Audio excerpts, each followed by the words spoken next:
Hiikameen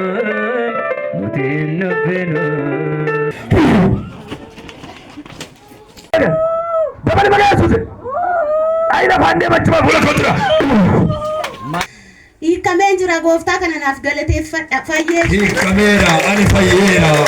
Dhukkuba gadaamessaarraa jettee galata gubbaa laaqabi. የመጣሁት ከሱሉልታ ነው። ያለኝ ኦርቶዶክሶች ናቸውና ከዚህ ቤት ተፈተው ከዛ እዛ እንትን የምሰራበት ቦታ መጣችና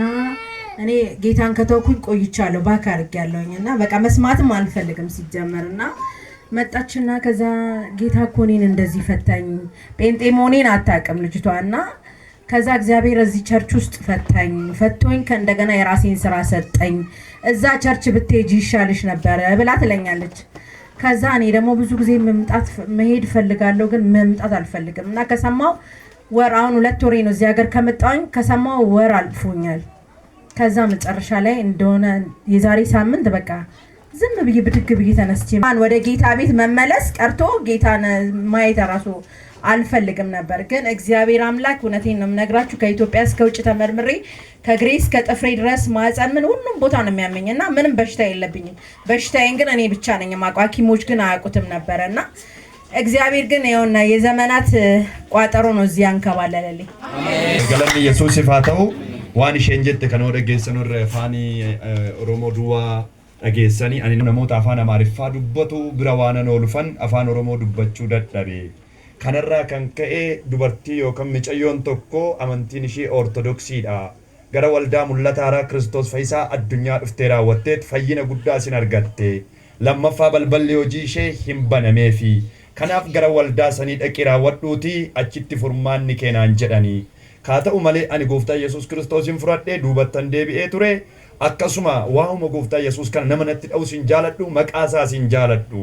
garuyyuu guyyaa lakkaa'ee raawwatee yeroodhaan gara waldaa kanaa na fidee haa ta'u malee yommuu mana hospitaalatitti marammaramu dhukkuba tokkooyyuu dabbasaa keetii aga keessa lukaa hin qabdu naan jedhanii anatu dhukkuba koo beekaa waaqayyo garuu guyyaa eegee raawwatee lafa kanatti narraa lafaan dha'ee naa galateeffadhaa jedhe እና እዚህ አካባቢ ሙስሊም ናት ሴትዮዋ በእናትሽ ቸርች አዲስ ቸርች ብለውኛል በቃ የእግዚአብሔርን ሰው ቁመናውን መልኩ ምናምን ነግራኛለችና ያንኑ ነው የነገርኳት ለሙስሊሟ በጣም ኃይለኛ ነው በጣም ኃይለኛ ትልቅ የእግዚአብሔር ሰው ነው ይዛኝ መጣ እዚህ አስገብታኝ እዚህ ጋር ነው ቤቴ ምናምን ብላ አስገባችኝና keessan meerata kan diinaan gabaabbatanii waaqayyo sitti dubbachaa turani akkuma san ibsaan irraa kutanii naannoo ji'a 3 olii dukkana ta'an ture ani birrii takka harkarraan qabuyyuu silkii naa dawwaltee ati abbaa manaa 16,000 Stiifan ergaa gatii haga ta'e gaafadhu toon galfattaa naan jette guyyaa hojii duree dhaqee ta'u gatii hoon gaafadhu 21,000 naan jedhanii achumaan naan kanan qabu birrii 15,000 bichaadha noorri na cinaa kootii immoo hin qabani bakka nu kan muka 7,700 si gargaarraa naan jedhan achumaan na gargaaran isaan illee wajjin namoonni dhaabbatee jira qoxaarii barusii galchina naan jedhan waan asitti hoggaasaan bishaan kadhataa afaan kootti buusan naukee na balaqqamsiisuudha hoggaa ol na jedhu namni waaqayyo magarsaa fi daaqonoonni arganiiru afaan kootiin akkitaatu ba'a funyaan kootiin dhiigatu ba'a waaqayyo yeruma san na hiikee nan galee asii achi deebi'ee waaqayyo lafa kanatti ol baasee raawwatee asitti namni waaqayyo naa kadhatanii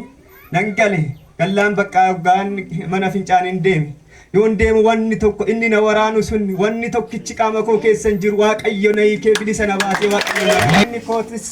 guyyaa 8 buuteera torbe har'aatirraa kan nu irratti beekna akka inni dhukkubsatu daa'imni nyaatu halkan akkanumatti yakkisaa bulaa akkanumatti dhukkubsachaa bulaa achi yoo akimii geessine akimii nan geessina halkan iyyaa bula raajii bira na geessi raajii biran deema malee akimii nan geessina dheet bu'aa jette halkan asitti guyyaa lammaffoo asitti fiddee dhuftee asitti kadhatanii fi galtee asii galee raawwatee daa'imni sunis midhaan hin nyaate akkasumatti dhiphachaa ture daa'imni afaan isaa hidhiin irratti goggogee hidhiin isaa gamma kinoo kaleessa amma kan hidhiin isaa normaalitti deebi hidhiin isaa irratti goggogee kun akkanatti qonca'ee hidhiin daa'imaa boora kanatti irraa kaa akkanatti ol waaqayyo isas kinoo daa'ima koos isa nagaa isa bilisa baase waaqayyo naa galatee